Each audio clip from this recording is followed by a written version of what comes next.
The building of the Tower of Babel is one of the most fascinating stories in the Bible, considering that it's only 9 verses long. In Genesis chapter 11, humans crossed a milestone from building tangible monuments to building intangible reputations. Wanting to make a name for themselves, they set out to build a tower high enough to touch the heavens. Today, of course, we know that the project was doomed from the start. From a purely engineering standpoint, the tower project faced mathematical and material challenges.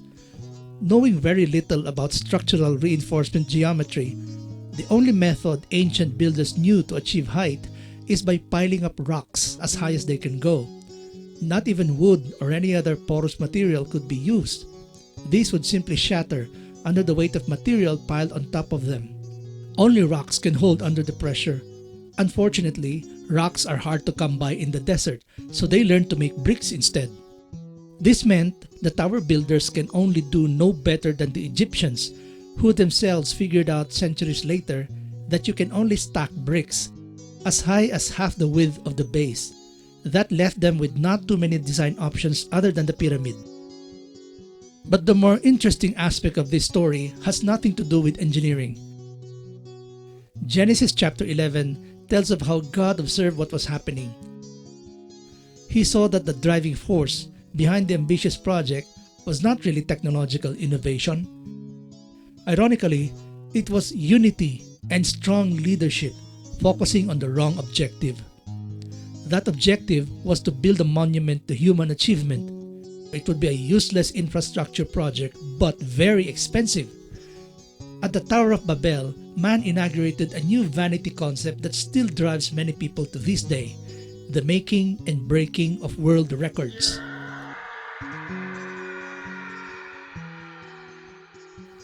All this at the time when the only organized labor force consisted of slaves. Today, towers could be built in a matter of mere months, if not weeks. But in biblical times, projects as big as the Tower of Babel would be undertaken in decades, even centuries. Generations would be conscripted to slave labor, lasting not just many years, but their entire lifetimes. Many monuments built by human hands to celebrate mortal achievements are really overrated. The tallest artificial structure, not built by man, is 12.8 meters or 42 feet high. This is a termite mound found in the African Republic of Congo. 42 feet high may not seem that tall, but an individual termite is less than half a centimeter long. This termite mound is the equivalent height of 12,800 termites standing on top of one another. If that many men with the average height of 5.5 feet stood on top of one another and you constructed a building that high, it would be more than 7 kilometers tall. That's 10 times higher than the Burj Khalifa with its mere 830-meter height.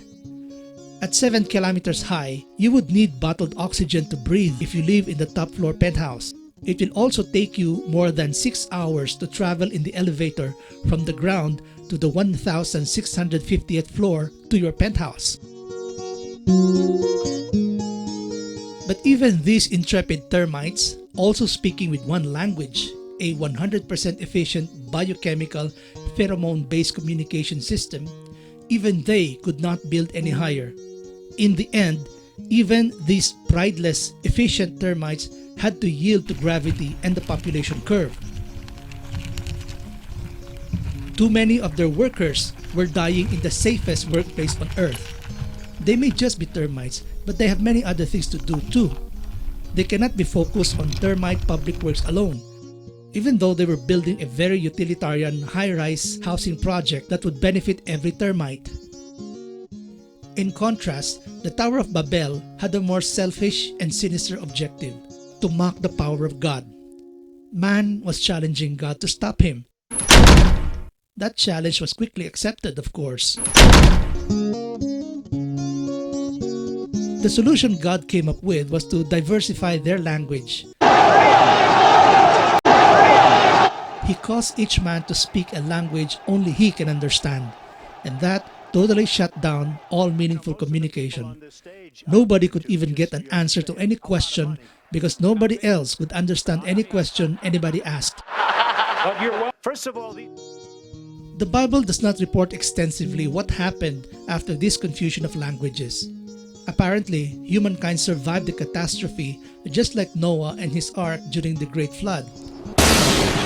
So I suspect that God most likely used fewer original languages than there were individuals in that crowd.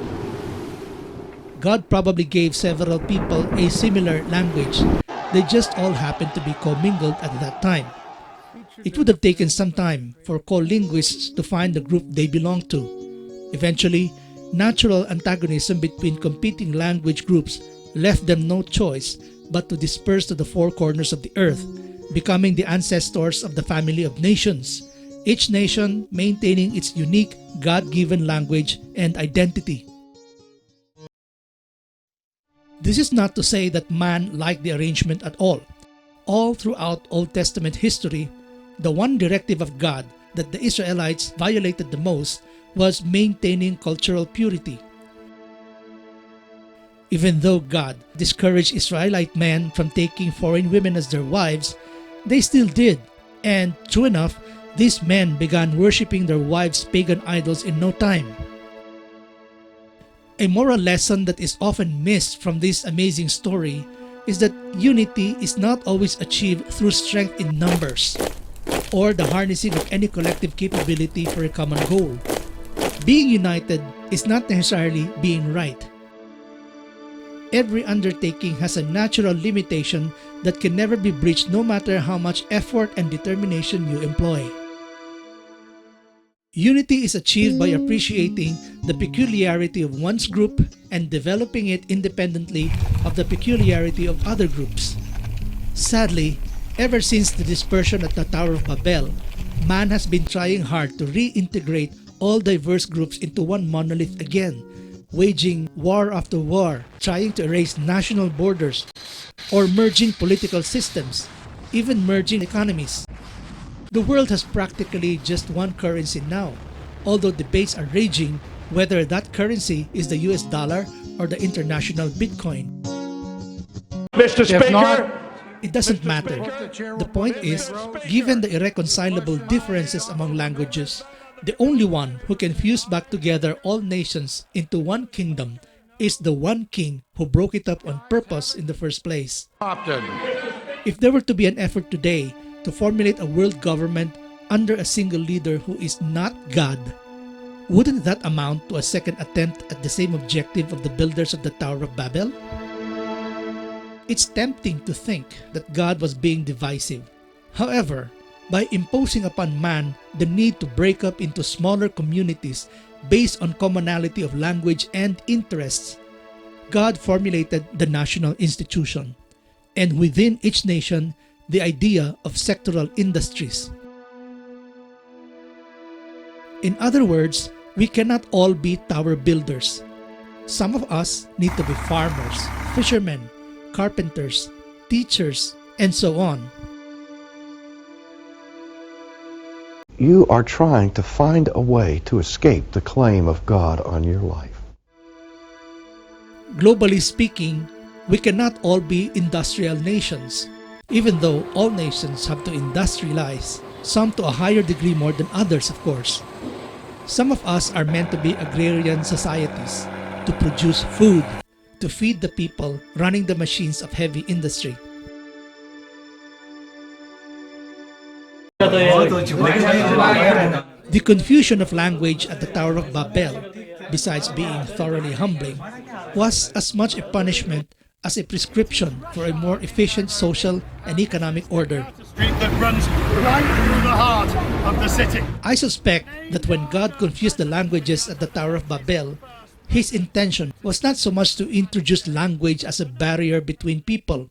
After all, He gave man the intelligence to learn, cross over, and translate between languages. Perhaps His intention was to let us know that diversity is a good thing, not because it's our idea, but because it's His. Our differences should not divide us.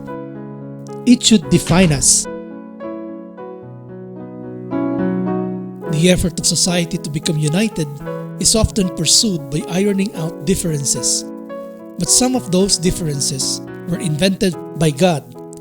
So what is so wise in aiming for the goal of speaking with one voice, using one language again?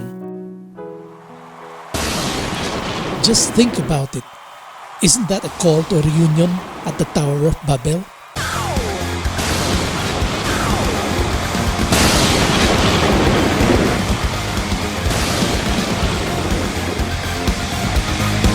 If you liked this video, please subscribe by hitting the subscribe button on the screen, and I will see you in the next video.